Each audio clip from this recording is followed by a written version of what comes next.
नमस्कार एस्पिरेंट्स। आज के इस खास एक्सप्लेनर में हम एक बहुत ही इंटरेस्टिंग और स्कोरिंग टॉपिक कवर करने वाले हैं।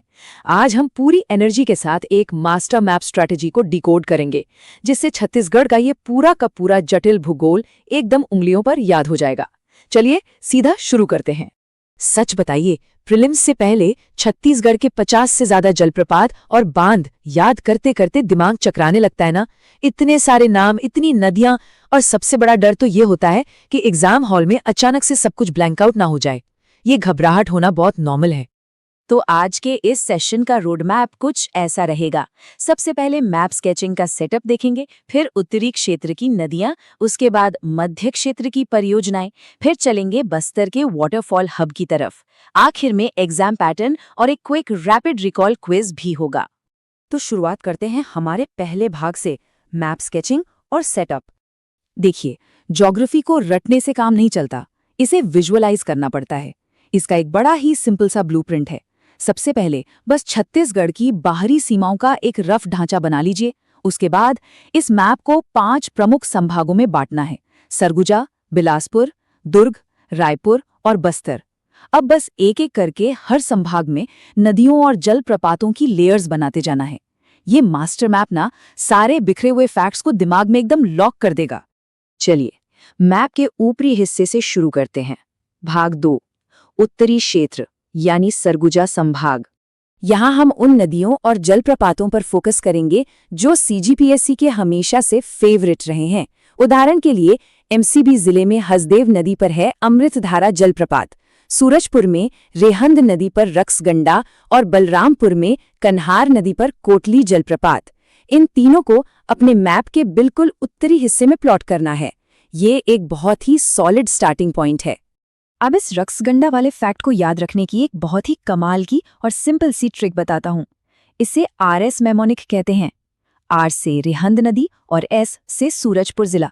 इन दोनों को मिला दीजिए, बन गया रक्सगंडा जलप्रपात। अब एग्जाम में जैसे ही रक्सगंडा दिखेगा, दिमाग में तुरंत ये आरएस स्ट्राइक करना चाहिए, है ना आसान? इसी तरह जशपुर जिले के लिए एक बहुत ही मजेदार रानी सीरीज है: राजरानी, खुडिया रानी और रानी दहा।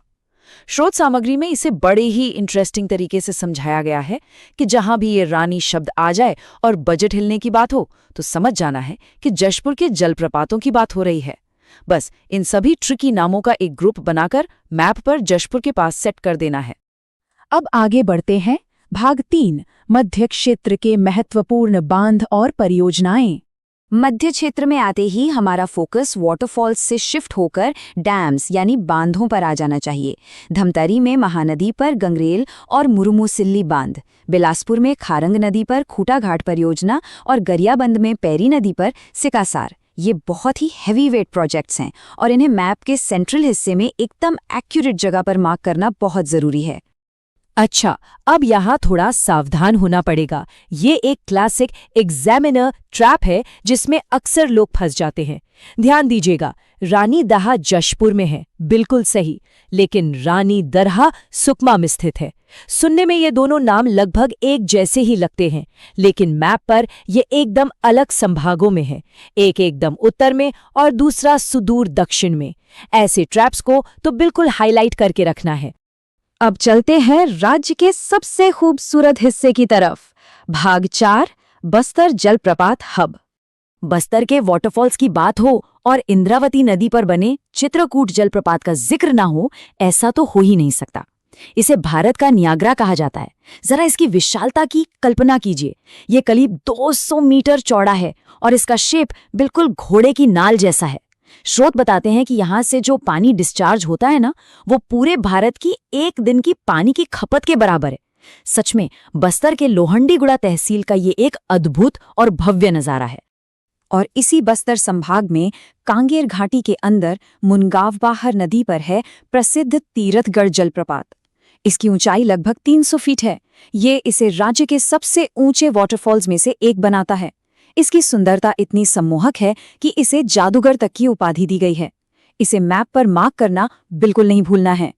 बस्तर में कुछ छोटे लेकिन बहुत ही इंपॉर्टेंट वाटरफॉल्स भी हैं जो बार बार एग्जाम में आते हैं। इनको याद रखने का एक बहुत ही शानदार और मजेदार मेमोनिक है। शादी की कहानी सुनिए।